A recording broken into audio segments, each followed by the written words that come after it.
Death by Gerontocracy. What a scary title. Now, imagine a nation where power rests with aging leaders, their hold on authority stifling fresh ideas and the energy of younger voices. This is gerontocracy, rule by the elderly, often in their 70s or 80s, dominating politics and institutions, sidelining the next generation. Death by gerontocracy goes beyond leaders passing away in office.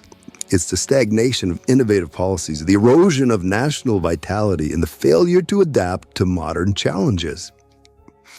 The next 5 minutes, I'll explain this issue from a neutral perspective, outlining its dangers and 3 examples where gerontocracy lead to real losses, policy setbacks, governance disruptions, and national decline. Gerontocracy, from the Greek geron, meaning old man, describes governance by the aged. It's an ancient concept. Sparta had elders ruling for life, but in 2025 America, it's a growing problem.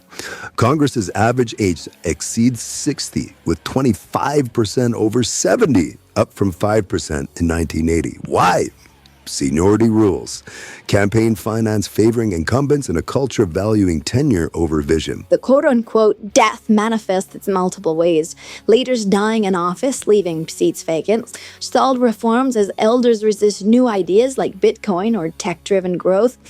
And national decline as issues like border security go unaddressed. In autocracies, old leaders are sometimes chosen to limit reigns. Excuse me. But this creates rigid, unstable regimes. In democracies, it's no better. Gerontocracy threatens the agility needed for a fast-changing world. The risks are pretty serious. Cognitive decline, memory lapses, inflexibility can impair decisions, yet these old leaders stay on. This blocks the younger talent, leaving millennials and Gen Z, who face job scarcity and technological disruption, underrepresented. With the U.S. median age nearing 40 in 2025, this disconnect breeds distrust, risking political instability. Gerontocracy kills progress, creating what critics call a nursing home dynamic in governance. Solutions include term limits, cognitive assessments, or prioritizing bold, forward-thinking leaders over careerists. Without change, gerontocracy buries a nation's future. So here's 3 examples of death by gerontocracy, showing how elderly rule has cost this nation. Example 1. Congressional deaths in 2025. Early in the 119th Congress, 3 representatives over 70 died: Raul Grijalva, Jerry Connolly, and Sylvester Turner. These losses disrupted governance. A slim 215 to 214 budget vote passed, cutting public broadcasting and foreign aid. Probably a good thing. A win for some, a loss for others, but these seats held by frail leaders could have been filled by healthier, younger voices, potentially shifting outcomes.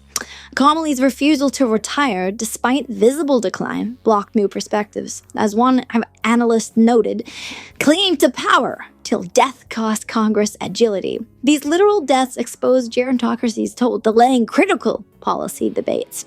Example 2, Dianne Feinstein's final Senate years, 2020 to 23, I think. California Senator Dianne Feinstein served from 1992 until her death at 90 in 2023, but her last year showed gerontocracy's cognitive risks. By 2020, reports describe severe decline, forgetting names, struggling with activities, getting lost on Capitol Hill. Come on. Staff propped her up, but she refused to retire.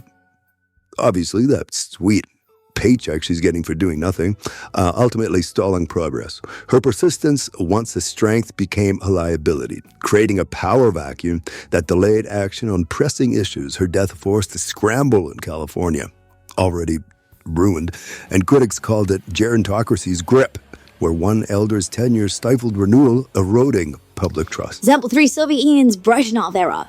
1964 to 1982. Historically, the Brezhnev Soviet Union shows gerontocracy's damage. Brezhnev, dying at 75 in 1982 after a 1975 heart attack, led a Politburo of octogenarians like Premier Alexei Kozygin, who resigned at 76, bedridden.